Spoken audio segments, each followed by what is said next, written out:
Hi everyone, welcome back to Dodgy Aquatics. Today I'm going to be doing a video on all the hydrophillers that I personally propagate and sell, which is Hydrofiller, compacta, Hydrofiller, deformis, Hydrofiller, corymbasa, and Hydrofiller polysperma. Sorry, there's so many of them. I'm not going to do Pinota simply because I don't keep it and it's not that common here in Australia. So yeah, but we'll share how to grow basically most of them. These rules also apply to most stem plants, so hopefully you learn something new. I'll start with a quick tour of the outside. So here's where I grow some of my Vietnamese mint, which is this one. I've got some Ocelot swords that I propagate out here, which are what is happening here. So this one in particular, you'll see it's got a good root system coming off the runner here. I'll do another video on how to grow these properly, but it's not going to be this video. You'll have to forgive the pigsty, which is my backyard.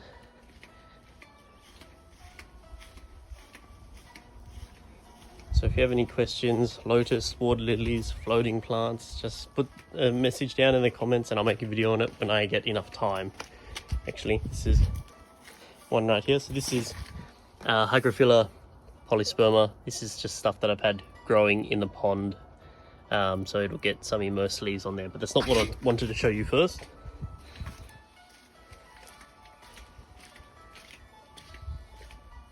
First ones are Hydrofiller corymbasa, which is also known as a temple plant. So as you can see, this is all immersed grown leaves here.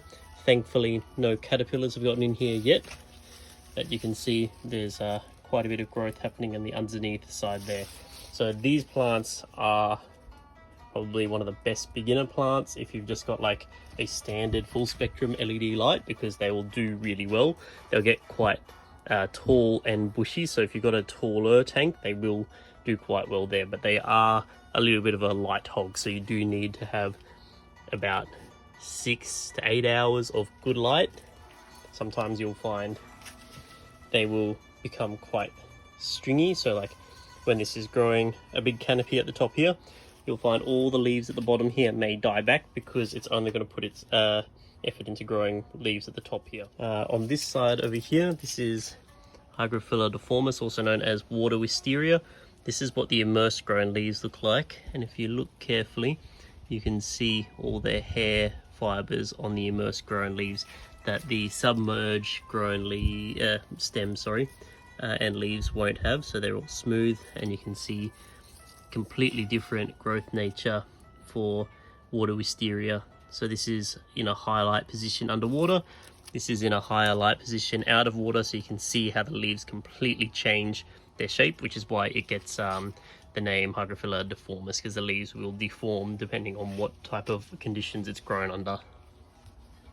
So with these ones, you'll see they're actually planted in quite shallow substrate. If I'm doing a planter tank, I'd actually recommend a substrate up to, we'll use rice cooker method here. So, you know, when you're adding water to the rice cooker, this one would be if you're making congee, so you would put up to the 3rd nodule, which is where my thumb is, of substrate, and that will be your best results for most stem plants in a planted aquarium, because it gives you enough place to anchor them in, because when you buy them they're usually going to come in with no root system at all, and they're just going to be stems.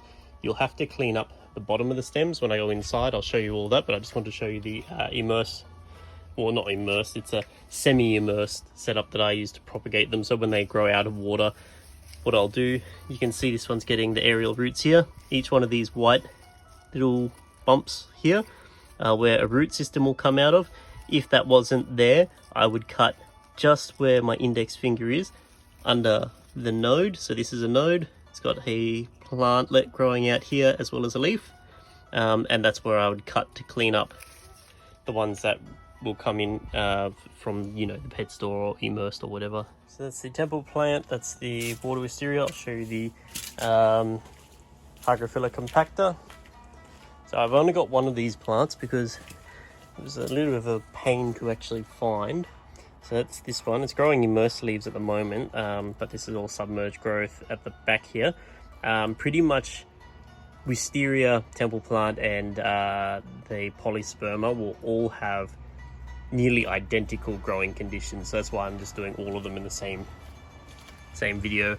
And then these are some white rice fish that I've been raising up, and then these ones in here I believe are actually spotted blue-eye rainbow fish fry.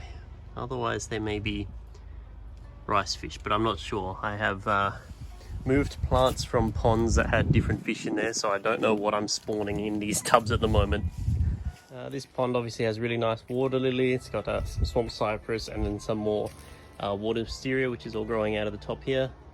We'll go inside and I'll show you how they grow in the aquarium. This is, oh, there's still one here. So this is actually Bacopa. So Bacopa and a lot of the wisterias, not wisterias, the Hydrophillers will actually get little flowers just like this if you let them break out of the water. So if you've never seen what some aquarium plant flowers look like, that's they generally, for some reason, except for Rotala in the blue color spectrum, Rotala rotundifolia will get a pink flower spike, but their flowers are nowhere near as nice as, say, Bacopa or Hydrofiller compacta or corymbasa. Pigsty of my fish room, which I never cleaned up from my last video. These are the Hydrofiller polysperma. This one I think is the sunset variation. So the new growth, which is out of the crown here, will get more of a pink hue to them, so that's why they get the sunset name, as well as all my baby mollies that are cleaning up any algae off them. But they're one of the most beginner friendly and easy to grow plants. If you have this plant, you pretty much can plant out a 6-foot aquarium from just one of these pots. And it's not going to be instant, obviously, but they are that fast at growing. It's not going to be too long that you'd have to wait, because you can see each one of these nodes here, here, here, all of them are getting aerial, like, we'll use the term aerial roots. They're underwater, but they're getting aerial roots. So you cut underneath the stem there, and then all of a sudden you've got another plant to propagate. And down here where you've cut it, at the next node, it will fork out 2 plantlets from the stem like that, and then re-bush out. So that's one of the good things about Hydrophillers. They're very easy to propagate, very easy to maintain. You may get occasions where, forgive how dirty this tank is, this is Hygrophilla corymbasa, or the temple plant. You see all of this stem down here is so bare and ugly looking because they do grow in a boom bust cycle. So you can see the canopies are quite thick at the top, and then the light is not penetrating down very far here, so it's lost all of the growth. That's not really doing anything for the plant, but this head of like growth up here is absolutely amazing. So you can just cut that under the node, replant it down. This stem back here will start to reshoot. You'll get 3 to 4 times that they will regrow from those sort of cuttings before the main plant down here pretty much dies. But at that point it doesn't really matter, because you would have cut them and then replanted them back down, and the growth from here will be much nicer down there anyway. And if that dies, all of this growth that you've replanted will take over as new plants anyway. Here is the water wisteria growing underwater. You can see this one that is here. This is actually an immersed grown plant that I brought in from outside. And the way I convert them to submerged growth, if you're doing it yourself, is float the plant up the surface. So you can see these Rotala rotundifolia are at the surface. I've recently planted them into the pots, but I did the same thing with them as well, because it's the best way that I've found to convert stem plants is you float them for about a week. When you see the roots starting to grow, then plant them down into the substrate, because they need that root system to support the growth of the submerged growth.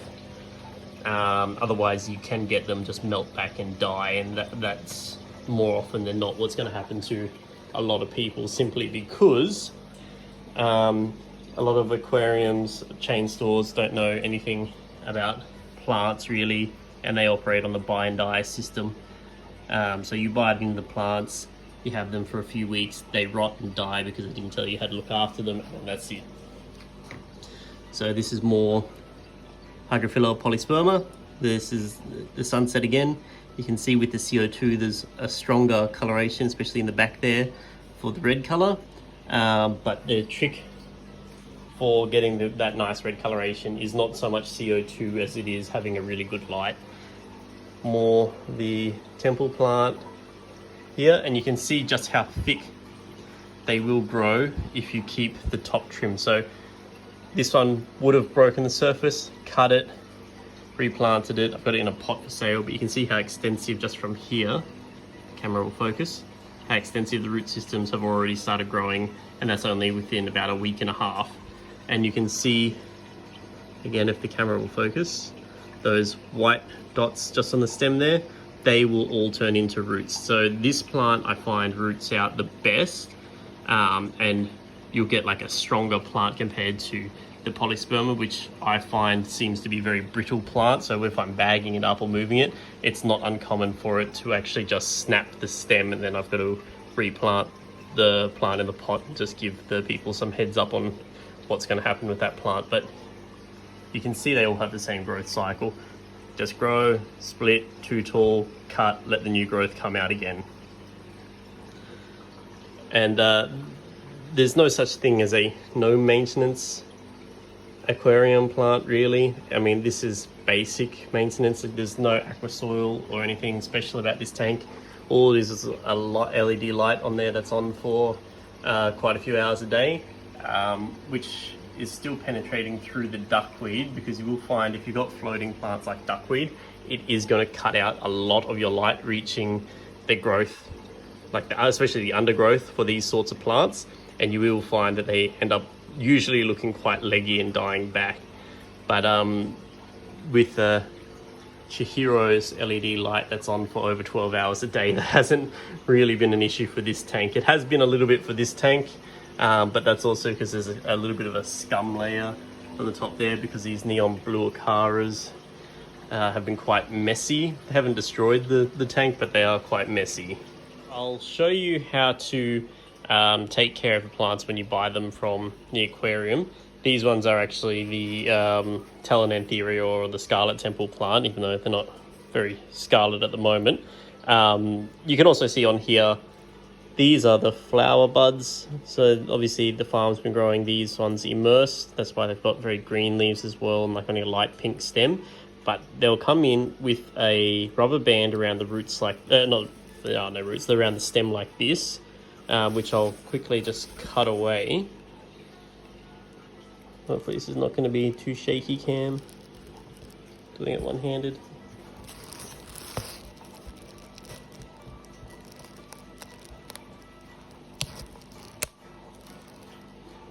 So cut away the rubber band,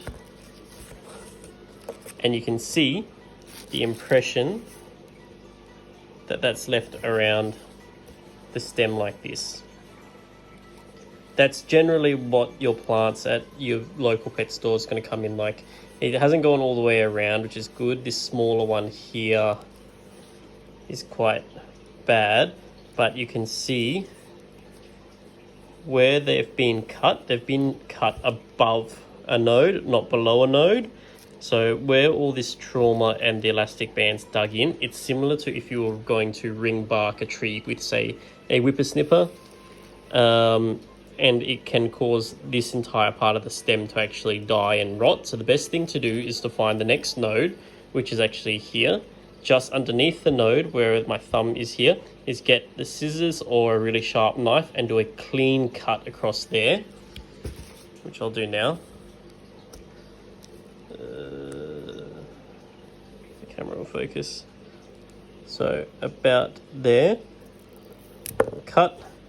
You can do it on an angle. Usually it's better if you do it on like a really slight tapered angle, but it doesn't really matter so much.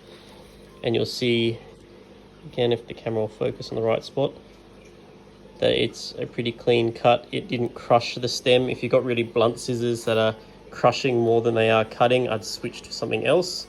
But now that that's got a clean cut there, when I plant that, it will grow out roots from this growth node here. And if you don't do that, what happens is this part that's got the rubber band marks that you can see going around there and the bent part of the stem down here, what will happen is that will actually be a trauma injury to the plant. It will then develop a rot or a fungus that, if you don't cut it away properly and then replant the plant, this will actually turn into an infection that will go all the way up the stem past this node, and you'll usually find that you can lose the entire stem from the plant, and it will just melt away and die. Because instead of putting its effort into growing an extensive root system, what will be happening is it's trying to save itself from the infection, and trying to convert its leaves to submerged growth from immersed, and then the entire plant will just die in a lot of cases. So that's just one easy step to have better success with your stem plants. In particular, sorry about the shaky cam, in particular your Hydrofiller plants. If they come in the pots like this with the rockwool fibre, they're more or less going to be fine. If the roots are growing out of the bottom of the pot and you're not confident in your aquatic horticultural skills, just bury the entire pot into the substrate like this. The roots will grow out the bottom. Yeah, the roots will grow out the bottom of the rockwool fibre. In my experience, rockwool fibre is not going to hurt the fish. I haven't had any issues with it, and I mean, clearly looking around here, I have quite a few plants and fish in the same tanks with the rockwool fibre, and I'm not having issues because of it. But definitely you need that deeper substrate. So this one has got the best substrate out of all of them. And again, rice cooker rules, you can see it's gone to the congee or the juk layer of my finger. So that's the perfect rice porridge to grow plants in your aquarium. So I always recommend deeper substrate. And you'll also notice with the substrate being that deep, you can see the color difference. So this is all the nitrifying bacteria that's colonizing in there. And added benefit for having nitrifying bacteria doing that in a deep substrate is it's essentially fertilizing your plants for free for you. Even though your hydrophillers aren't going to be that hungry in their root systems compared to, say, an Amazon sword plant, they still do like to have some nutrients at the base. But you can get away a lot more with just having a liquid fertilizer in the tank for them, or if you have a heavy stocking of fish, you're usually pretty fine to get away with that as well.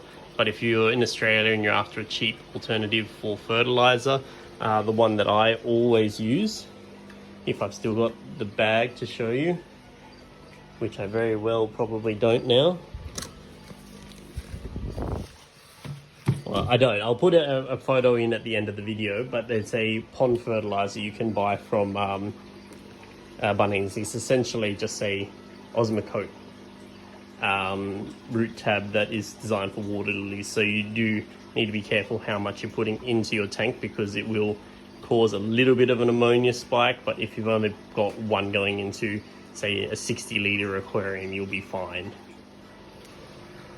Now, to propagate any of your hydrophillers, there's two methods of propagation, not including getting seeds from the flowers, because to be honest, that will never be worth the time and effort to do it. I mean, if you want to do it as an experiment, I mean, it probably will be interesting, but it won't be worth doing. This is the water wisteria. This is not a stem cutting or anything. This is actually from a leaf cutting. So water wisteria does the best from leaf cuttings, though the temple plants will also grow from leaf cuttings. All you do is you get the plant, just with your fingers, pinch off a leaf. So if I was to pinch off this leaf, I don't know if I can do it with one hand. I can't. So I broke off this one leaf. All I have to do is leave the leaf to float in the water just like that. And then in a few weeks' time, you'll have a small plantlet that will be probably a little bit half the size of this one, but you can see the roots grow quite quickly. And when you've got it to that stage where it's got the roots, you can just bury it down into the substrate, and then presto, you've got another plant. Otherwise, same as all the other ones, just cut underneath the node, especially if there's an aerial root. If that makes you feel more comfortable, just cut under the node where that is and then plant that into the substrate, and you've got another plant. Polysperma grows like this. You'll see it will kind of grow in an arc. So the stems down there, it'll grow in an arc like that, and all of the underneath side of this plant, especially if there's a flow going through there, will then start to develop roots underneath there. You could cut each individual node along there because each one is a plantlet. I don't know if it shows from the surface, but you see 1, 2, 3, 4, everywhere there's a node and a plant growing there. Just cut it and then plant that into the substrate, and you've got another plant. If you've got bigger fish, that's probably not the best way to do it because they're just going to rip out the plants. But if you've got something tiny or a shrimp tank, that's a really good way of just easily planting out your aquarium, especially if you are patient and low on money. This is one of the leaf cuttings from the temple plant that has taken root and turned into a small plant, but the amount of time it took for that one leaf to do that, I got like 30 plants this size from the water wisteria. So it's all, every plant has a different method of propagation that works the best. I find leaf cuttings is best for there. I find stem cuttings are the best for this one. So that pretty much covers how to grow these really beginner friendly plants. If you have any questions or you've been running into any issues, just leave a comment down in the bottom, and I'll try and see if I can help you through it. But the main things to remember are cut freshly below the node if they've had an elastic band around there. If they're immerse grown like this, float them at the top for a week until you can see some roots developing, then plant them into the substrate. Use the rice cooker rule of up to the third knuckle for the substrate, and you should have no issues. Obviously, if you've got a much smaller aquarium, like a 20-liter aquarium, it's not really practical to take up that much space with a substrate, but you can use pots. There's no reason why you can't use a pot to grow these things. So you can just do that. You can get little succulent pots that are quite low but will be sufficient for growing plants in there. It's also a good way if you're trying to conserve money but you want to use aqua soil for your plants, is just do them in containers inside your aquarium and then just use a cheaper substrate around there. For lighting, just remember between 6 and 8 hours, I'd say, as a minimum to get the best results. There's no really maximum light that you can use. Just realize if you're going to use, light for 20 hours a day, you could stress out your fish. You're most likely going to culture a lot of algae and you're not going to increase the yield of growth from your plants. So, anywhere between 6 and 12 is fine. 6 and 8 will be fine. You could get away with 4 hours of good light depending on what light you're using and where the plants are located, but I'd just say between 6 and 8 as a safe measure, and you should get really good growth out of them.